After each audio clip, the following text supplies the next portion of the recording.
A convicted felon begs for probation, but his shocking jail behavior leaves the courtroom stunned. From claims of innocence to outrageous misconduct reports, the judge's patience wears thin until the final 6-year sentence brings everything to a dramatic end. Good morning, sir. You're Denzel Lewis. And Mr. Lewis, you were previously in court, entered a plea of guilty to the third-degree felony offense of unlawful possession of a firearm by a felon. The agreement was for a cap of 6 years in prison. I've received the pre-sentence report. Has everyone had an opportunity to review that report? Yes, Your Honor. Yes, sir. Are there any additions or corrections? Just argument from the defense. Nothing to say. In addition, I have received the jail incident reports, which have been turned over to counsel. Have you both had an opportunity to review those? I have. Also, I have received this morning and now reviewed, it looks like 4 letters of support that Ms. Holmes brought today. Mr. Smith, have you had an opportunity to review those as well? All right, then Ms. Holmes, you may proceed. Thank you, Your Honor. In looking at the PSI report, Mr. Lewis does have obviously previous criminal history spanning from juvenile and to adulthood. The priors that he has, it appears, with burglary of a habitation. It looks like 3 cases, but they ran concurrently, in which he was placed on probation and had a revocation, in which he was sentenced to 8 years in TDC. Right from the start, the judge mentions humiliating behavior in jail that no one expected to hear in open court. Meanwhile, the defense paints Lewis as a changed man who just wants a second chance. The contrast is striking, and it sets the stage for a tense showdown. He has since been discharged from that, Your Honor, and after being released, there was this traffic stop, which resulted in a firearm being found in the vehicle in which Mr. Lewis was driving. Obviously, in reading his response to the PSI officer, I would allow him to elaborate more on that. Obviously, he did plead guilty to the offense, taking responsibility, and we are seeking probation in this case, Your Honor. We believe that at this point in Mr. Lewis's life, he understands, obviously, being incarcerated before, that it's not somewhere that he wants to go back and spend potentially 6 additional years of his life. He would like this opportunity on probation to have that opportunity to spend and get back on track with employment, to take care of his family and provide for his family. And reading those support letters, Your Honor, he does have support here from family and friends in the community that are willing to step up and help him to make sure that he is a productive citizen and he gets back on track. He understands that there's just certain things with being a convicted felon that he cannot do. And I think at this point he understands that, Your Honor, and we are asking that the court give him the opportunity to be placed on probation and to... This is the classic defense strategy: highlight family ties, responsibility, and support from loved ones. But will letters of support outweigh years of misconduct? Viewers, what do you think? Should a troubled past close the door on probation forever? finish his term while on probation. Well, I guess before we go any further, I want to make sure I understand, because Mr. Lewis, your version of this is that it wasn't your gun, it was in your girlfriend's purse, and you didn't even know her purse was in the car, much less the gun was in the purse in the car. So either you are guilty or you're not guilty of the offense. And so if you knew about it, then you're guilty. If you didn't, then a jury needs to decide. I'm pleading guilty because I was driving the car, and by me driving and then finding the gun, But the law, that's not what the law is. Yes, ma'am, I Okay? understand that. So you don't get to just take a deal or plead guilty because that's what you want to do. When you were here before, you stood in front of that clerk, you put your hand up, swore that you were going to tell the truth, and I said, are you pleading guilty freely and voluntarily, or are you pleading guilty because you did what they charged you with? And I was, and I still am. Okay. All right, Mr. Smith? Judge, I think he's been given probation before. It was not successful. He's been revoked. The actions in the jail clearly show he doesn't have any respect for authority or rules. I don't feel like he's a proper candidate. Here the judge exposes a huge contradiction. Lewis admits guilt, but still claims the gun wasn't his. That kind of double talk often destroys credibility in court. For probation, so we're asking for a 6-year sentence in TDC. So,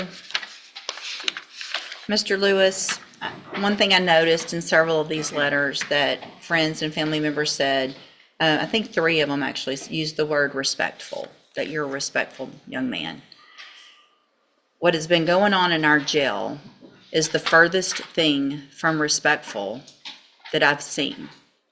The number of times, and the fact that I have to say this out loud, the number of times that you choose to masturbate in front of the officers on purpose is ridiculous. Can I speak on the, Sure. that case wasn't on me, somebody else had a case, and the woman even talked to the lieutenant to get it removed up off of my file, but it still shows up. That was not on me. It's somebody else. It's more than one time. This is the turning point. The defense paints a man ready to reform, but the prosecution points to hard evidence of failure. It's a clash between promises and proven behavior.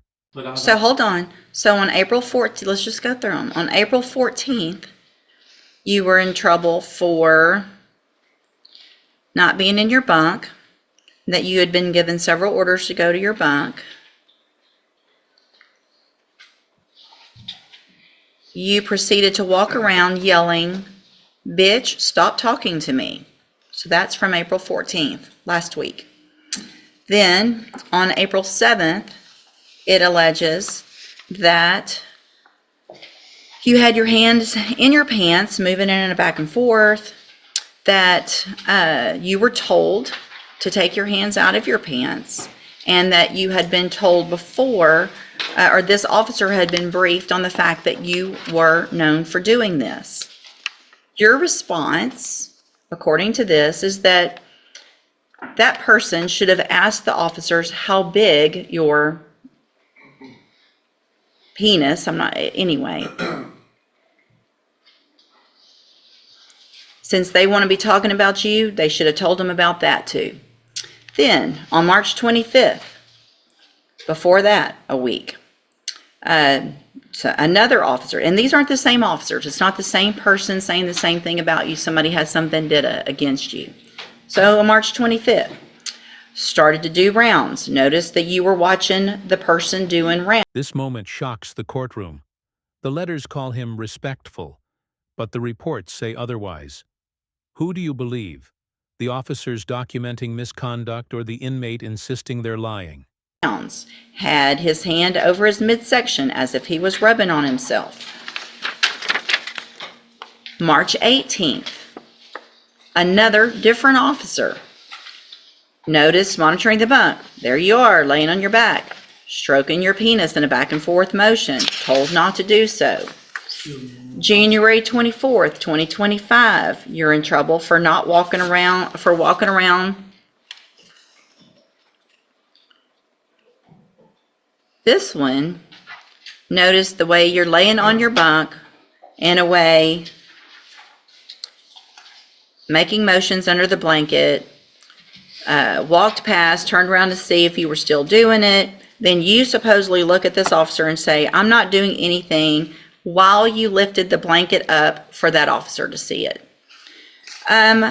January 4th, another time, being told to be quiet, do what you're supposed to do, didn't do it that day. December 29th, another issue of not following the rules. December 17th, another infraction for arguing and not following the rules. So if there was one time when they got the wrong person, that's one thing. That's over and over again, you disrespecting female officers who are in there just doing their job. I don't know, sleep on my back. Sir. The excuses sound flimsy compared to the detailed reports. For the judge, this isn't about one mistake. It's about a clear pattern of disrespect and denial. We're really going to do that? You ask me and I'm telling you, I sleep on my back. Uh-huh. I have sisters, I have a mama, I don't do that. Them people write whatever they They're write. making this up on I don't you. have- That's terrible of them to do If that. you look at my cases report, ma'am, I don't have any cases on none of that. I don't have any time, I'm not on no restriction on none of that Okay. up in the county. You were off parole, the way I do the math, less than a Was on year. parole. So you did your whole 8 years? Yes, ma'am. What'd you do in prison to have to do your whole 8 years? I was in SIG, For doing what? just tattooing, contraband. Not following the rules while you're in prison. I'm going to find that you previously entered your plea of guilty freely and voluntarily. Find sufficient evidence to find you guilty, and at this time find you guilty of unlawful possession of a firearm by a felon. Sentence you to a term of 6 years in the Institutional Division of the Texas Department of Corrections. This history reveals a cycle. Prison, release, violations, back to prison. It raises the question, can someone who keeps breaking rules on the inside truly handle freedom on the outside? You will receive credit on that sentence for any time that you've been in custody that the law gives you the right to receive. I'm handing you the trial court certification that shows this was an agreement that I followed, and so you've waived your right to appeal, and you're lucky that this was the agreement. Mr. Smith was generous. The fact is, you could have been enhanced to a second-degree felony because of your history, and you're lucky you weren't. I have also handed you a written admonishment regarding your ineligibility to possess a firearm or ammunition. Obviously, you know this, but I'm required to read this to you. Because of the judgment entered against you, you're ineligible under Texas law to possess a firearm or ammunition. Possession of a firearm or ammunition could lead to charges against you. Firearm is a legal term, and you should read the written admonishment I provide you to see what devices qualify as a firearm. If you have questions about the laws that make you ineligible to possess a firearm or ammunition, or about how long it lasts, you can talk to Ms. Holmes. You can go with the bailiff. The verdict lands hard. The defense's plea for mercy collapses under the weight of Lewis's past and his present misconduct. The judge makes it clear, leniency has limits. This courtroom battle revealed more than just a gun charge. It showed how repeated misconduct, denial, and a lack of respect for rules can destroy any chance at leniency. The 6-year sentence wasn't just about one crime. It was about years of choices that spoke louder than any letter of support. Would you have given Lewis another chance, or was the judge right to close the door on probation? If you found this case eye-opening, don't forget to like, share, and subscribe for more real courtroom drama, where justice meets raw human reality.